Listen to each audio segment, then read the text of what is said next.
मित्रांनो, आपल्याजवळ दोन मिठाच्या पाण्याची द्रावणे आहेत, ए आणि बी.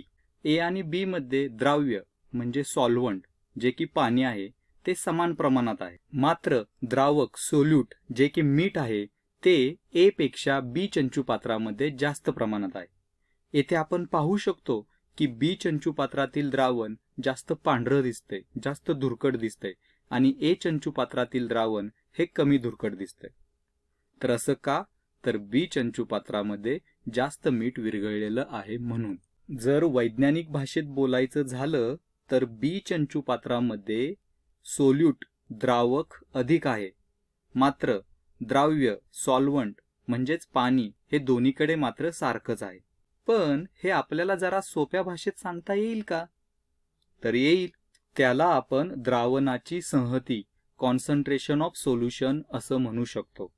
येथे आपण असं म्हणू शकतो की बी चंचुपात्रातील द्रावणाची संहती ही ए चंचुपात्राच्या तुलनेत अधिक आहे, किंवा ए चंचुपात्रातील द्रावण हे बी चंचुपात्रातील द्रावणाच्या तुलनेत कमी संहत आहे. किंवा आपण इथं असंही म्हणू शकतो की ए चंचुपात्रातील द्रावण हे विरल द्रावण आहे आणि बी चंचुपात्रातील द्रावण हे संहत द्रावण आहे. हे शब्द आपण फक्त विरल आणि संहत द्रावणाची तुलना करतानाच वापरू शकतो. जर आपल्याकडे फक्त एकच प्रकारचं द्रावण असेल तर आपण हे शब्द वापरू शकत नाही, कारण येथे आपण तुलना करत नाही. तर लक्षात घ्या, जेव्हा आपल्याकडे दोन चंचुपात्र असतात, दोन द्रावणं असतात, तेव्हाच आपल्याला कळू शकतं की कोणतं द्रावण अधिक संहत आहे आणि कोणतं विरल आहे ते. इथं जर आपण पाहिलं तर आपल्या लक्षात येईल की ए चंचुपात्रातील द्रावण हे बी चंचुपात्राच्या तुलनेत अधिक विरल आहे. बरं, द्रावणाची संहती मोजण्याचे दोन प्रकार असतात. एक म्हणजे वस्तुमान प्रति वस्तुमान संहत द्रावणाची टक्केवारी आणि दुसरं म्हणजे वस्तुमान प्रति आकारमान संहत द्रावणाची टक्केवारी. आपण दोन्ही प्रकार सविस्तर पाहूयात. सुरुवातीला पाहूयात वस्तुमान प्रति वस्तुमान संहत द्रावणाची टक्केवारी. याचं जर समीकरण पाहिलं तर याचं समीकरण आहे संहत द्रावणाची टक्केवारी बरोबर द्रावकाचे वस्तुमान, द्रावक म्हणजे सोल्यूट, भागिले द्रावणाचे वस्तुमान, द्रावण म्हणजे सोल्युशन, गुणिले 100. चला एका उदाहरणाने समजून घेण्याचा प्रयत्न करूयात. तर असं समजा आपल्याकडे 40 ग्रॅम मीठ आहे, ते 360 ग्रॅम पाण्यामध्ये मिसळलेलं आहे. तर आता इथं जर व्यवस्थित पाहिलं तर द्रावक म्हणजेच सोल्यूट जे आहे ते आहे मीठ, ते आहे 40 ग्रॅम, आणि द्राव्य म्हणजे सॉल्व्हंट जे आहे ते आहे पाणी आणि ते आहे 360 ग्रॅम बरोबर. जर या दिलेल्या किमती आपण समीकरणामध्ये टाकल्या तर आपलं समीकरण अशा प्रकारे बनेल. संहत द्रावणाची टक्केवारी बरोबर द्रावकाचं वस्तुमान म्हणजे 40 ग्रॅम भागिले द्रावणाचं वस्तुमान, द्रावण हे द्राव्य आणि द्रावक यांची बेरीज असेल.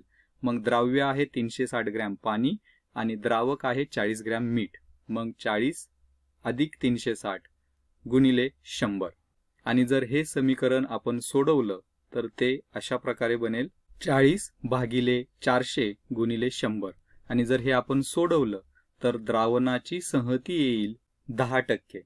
याचाच अर्थ काय? तर जे दिलेलं द्रावण आहे ते 10% संहतीचं आहे. द्रावणाची संहती मोजण्याचा दुसरा प्रकार म्हणजे वस्तुमान प्रति आकारमान संहत द्रावणाची टक्केवारी.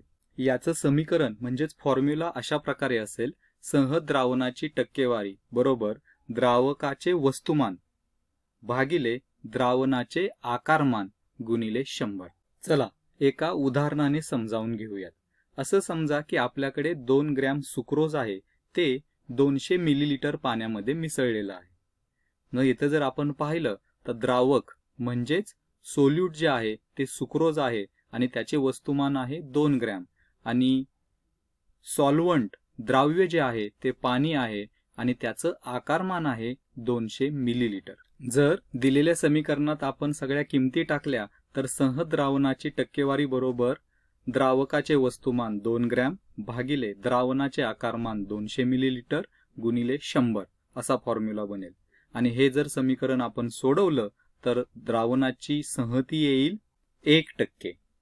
म्हणजे दिलेल्या सुक्रोजच्या द्रावणाची संहती आहे 1%.